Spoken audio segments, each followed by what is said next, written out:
Hi, boys and girls. Welcome to Reading Adventures. I'm Miss Kim, and today we are reading a very fun story called The Story About Ping.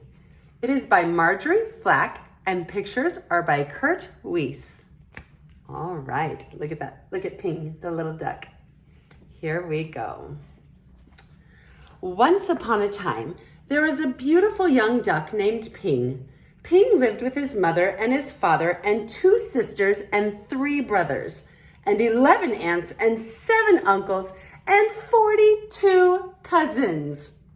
Their home was a boat with 2 wise eyes on the Yangtze River. Do you see the 2 wise eyes?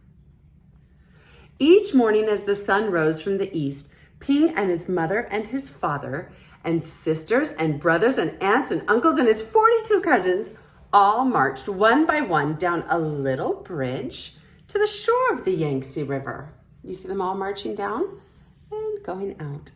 All day they would hunt for snails and little fishes and other pleasant things to eat. But in the evening, as the sun set in the west, la la la la lay would call the master of the boat. Quickly Ping and all of his many family would come scurrying. Quickly they would march one by one up over the little bridge and on to the wise-eyed boat, which was their home on the Yangtze River. Ping was always careful, very, very careful not to be last, because the last duck to cross the bridge always got a spank on the back. But one afternoon, as the shadows grew long, Ping did not hear the call, because at that moment, Ping was wrong side up, trying to catch a little fish. He couldn't hear the call because his head was underwater. By the time Ping was right side up, his mother and his father and his aunts were already marching one by one up over the bridge. Look, he's still far away. By the time Ping neared the shore, his uncles and his cousins were marching over. And by the time Ping reached the shore, the last of his 42 cousins had crossed the bridge. Ping knew he would be the last, the very last duck if he crossed the bridge. Ping did not want to be spanked. So he hid. Ping hid behind the grasses, and as the dark came and the pale moon shone in the sky, Ping watched the wise-eyed boat slowly sail down the Yangtze River. Uh-oh, his boat's going away. All night long, Ping slept near the grasses on the bank of the river with his head tucked under his wing. And when the sun rose up from the east, Ping found he was all alone on the Yangtze River. There was no father or mother, no sisters or brothers, no aunts or uncles, and no 42 cousins to go fishing with Ping. So Ping started out to find them, swimming down the yellow waters of the Yangtze River. As the sun rose higher in the sky, boats came, big boats and little boats, fishing boats and beggars' boats, houseboats and raft boats, and all these boats had eyes to see with, but nowhere could Ping see the wise-eyed boat, which was his home. Do any of those look like Ping's boat? Nope, his boat is far away. Then came a boat full of strange, dark fishing birds. Ping saw them diving for fish for their master. As each bird brought a fish to his master, he would give it a little piece of fish for pay. Closer and closer swooped the fishing birds near Ping. Now Ping could see shining rings around their necks, rings of metal made so tight the birds could never swallow the big fish they were catching. Do you see the ring around its neck? And there's a ring around that one. Swoop, splash, splash. The ringed birds were dashing here and there all about Ping. So down he ducked and swam under the yellow waters of the Yangtze River. When Ping came up to the top of the water, far away from the fishing birds, he found little crumbs floating. Tender little rice cake crumbs, which made a path to a houseboat. Do you see the little crumbs of rice cake? leading to the houseboat. As Ping ate these crumbs, he came nearer and nearer to the houseboat. Then, splash! There in the water was a boy. A little boy with a barrel on his back, which was tied to a rope from the boat, just as all boat boys on the Yangtze River are tied to their boats.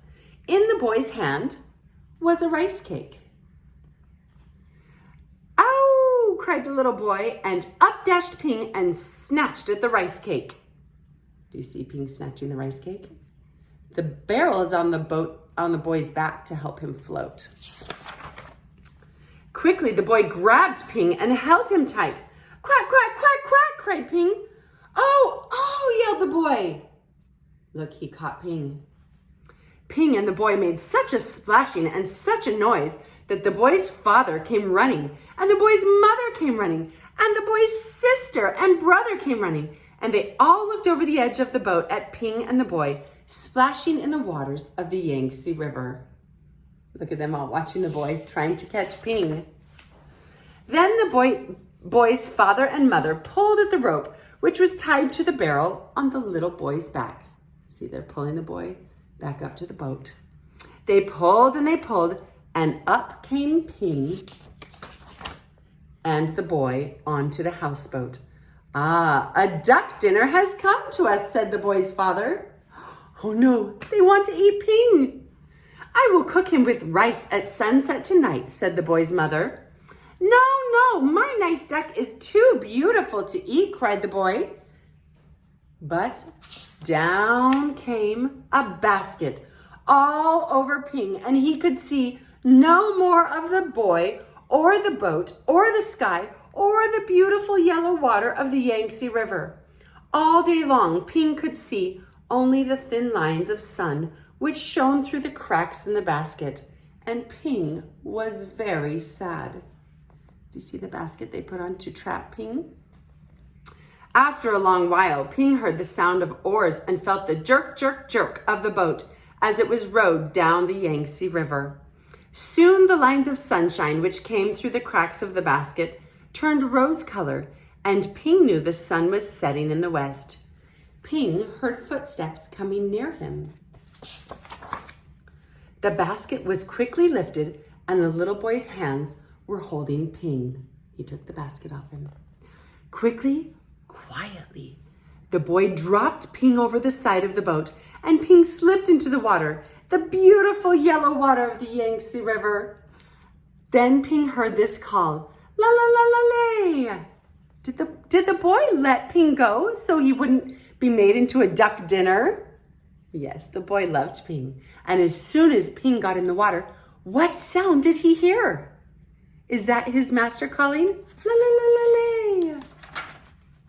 Ping looked, and there near the bank of the river was the wise-eyed boat, which was Ping's home. And Ping saw his mother and his father and his aunts all marching one by one up over the little bridge. Do you see his family? Does Ping look so happy? Swiftly, Ping turned and swam, paddling toward the shore. Now Ping could see his uncles marching one by one. Paddle, paddle, Ping hurried toward the shore. Ping saw his cousins marching one by one. Paddle, paddle, Ping neared the shore. But as Ping reached the shore, the last of Ping's 42 cousins marched over the bridge, and Ping knew that he was late again. But up marched Ping over the little bridge, and spank came the spank on Ping's back. Then at last, Ping was back with his mother and his father and 2 sisters and 3 brothers and 11 aunts and 7 uncles and 42 cousins. Home again on the wise-eyed boat of the Yangtze River. Ping decided that he would rather be late than miss his boat again and miss being with his family. So he made it back just in time to be with all of his family. All right, boys and girls, I hope you liked the story about Ping, and I will see you next time. Goodbye.